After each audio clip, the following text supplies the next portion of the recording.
Hello mga ka-viewers, ipiplex ko lang itong mag ah, magluto ako ng iboboil ko yung beetroot.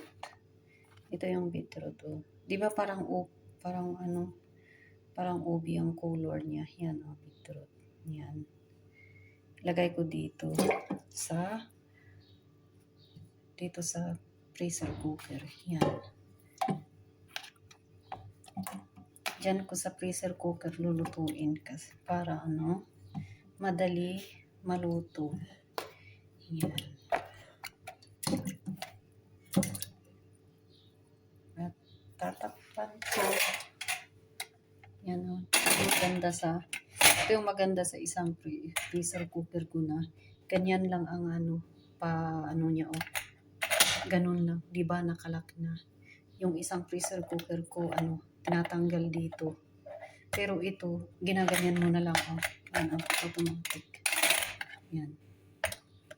Kaya ilakap ko. Yan. Tapos dito din, ganyan, o. Nakalak niya yan.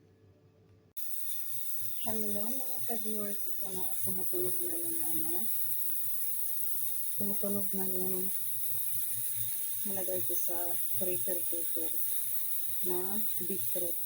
Yan, o. Yan. Sweet na yan.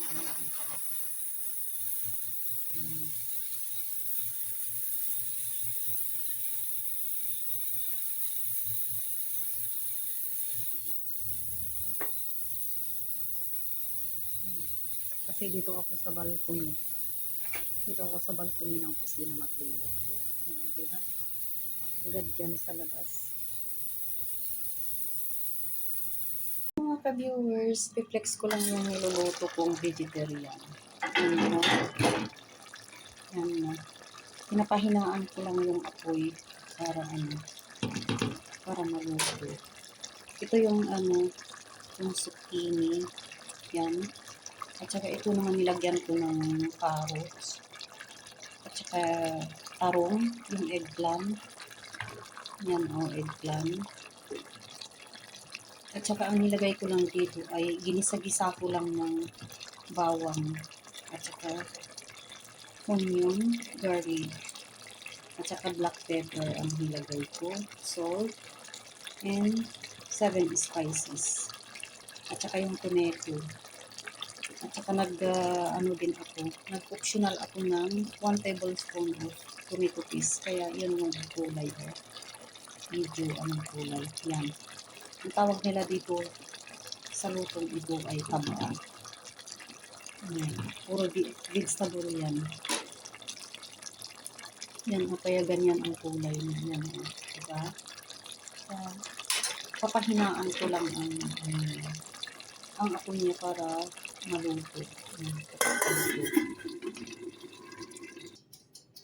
Hello mga ka-viewers, ito naman yung rice na i-prepare ko sa yung niluto ko dyan na vegetable.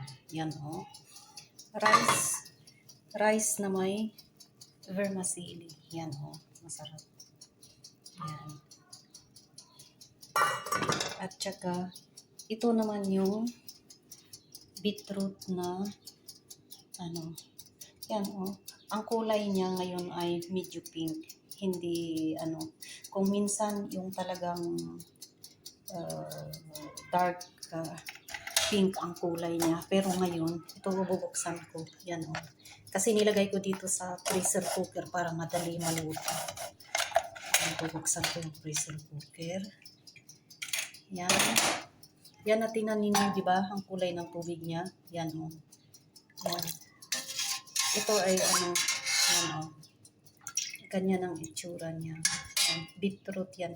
Para, kung baga sa Pilipinas, parang katugma niya yung ubi. Pero yung ubi natin sa Pilipinas, may malaki din, may maliit. Pero ganyan, o. Yung beetroot yan, yan, o. Yan. Tinanggalan ko ng skin. At saka, yan, o. Na-slice ko na. Yan yung beetroot. Yan.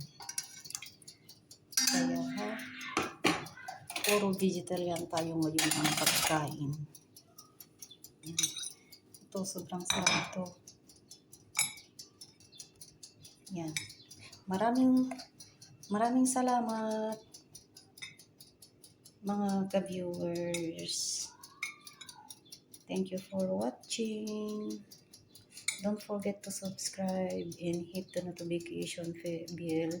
So, updated ka sa aking simple life na binabaghagi kong video dito.